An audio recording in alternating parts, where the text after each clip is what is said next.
So welcome to another episode of Life's Messy, Live Happy, the show where I answer questions from you.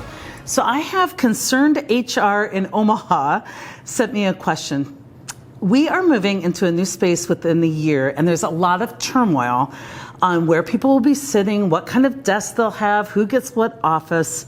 And our question is, how can we help the employees shift their focus to the exciting new opportunities instead of the negatives of changing from the norm?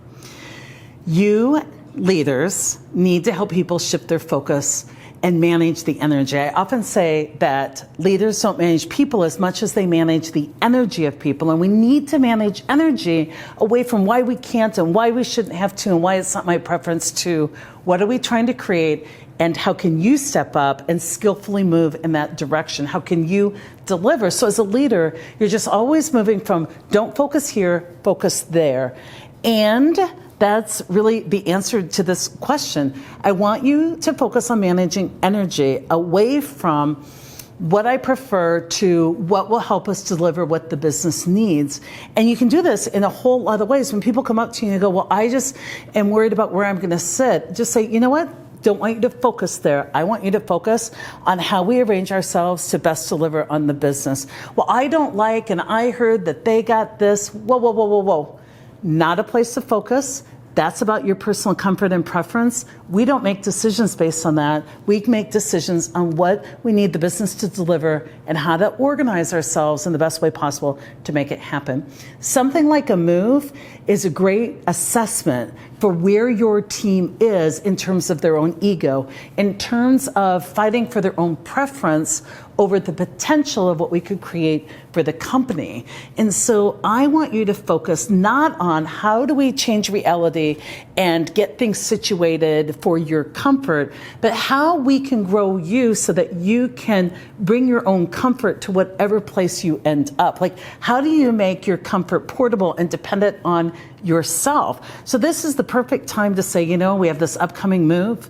The temptation is to focus on how to get the office you want and the place you want where you feel most comfortable. But I, as a leader, am going to help you get more skillful and less dependent on your circumstances, because I want you to be able to wander the world freely without being dependent on where your desk happens to be this day. So this is the opportunity to tell your people, I need you to grow and develop in your flexibility, your openness, your ability to be comfortable with being uncomfortable, your grace, your support, your tolerance, your ability to let go. You have a year to develop your people to a place that they are unfazed by where they sit, who has an office, any of those details. This is important, folks, because I think it was Mark Twain that said, comparison is the source of all discontent.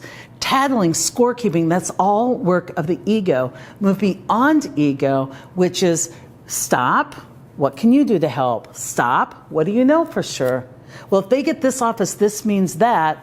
We've determined they'll have this office. This means that. That's a story you add. Suffering's optional. Why would you go there? Keep calling people back to be accountable to the truth. Now, the ability to move your offices without being drama is basically kind of a core job requirement, don't you think? If you can't move with a year's notice and without drama, how do we think that you're capable of taking our business where it needs to go into the future? Like, you're feeling the small stuff, and I was about to trust you with the big stuff. And you know what? All of this is ego moves. Where I sit, what window I have, who's more important, what it means, where I'm comfortable, that is all ego, and preference shouldn't trump potential. I worked with a group, they were getting ready to move, and everybody was saying things like, moving is so hard.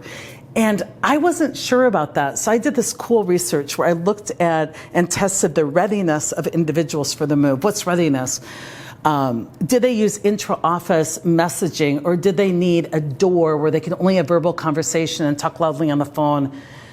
Were they low drama, or did they need a door that would close so that they could talk poorly about other people? Were they technologically savvy? I tested all this readiness. And basically in their own personal lives, how up to date were they? They moved, and then at 3 and 6 months, I surveyed their perception of how hard the move was. And guess what, folks? The move was hard, but only for the unready. The people that scored less in capability, skill set, readiness were the ones that found the move so hard.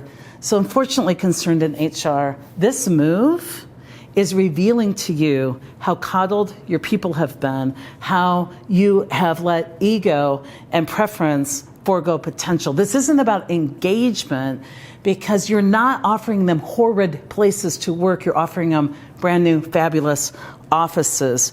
So I need you to up the game, and don't you dare coddle the people. Don't you dare let them skip this upgrade.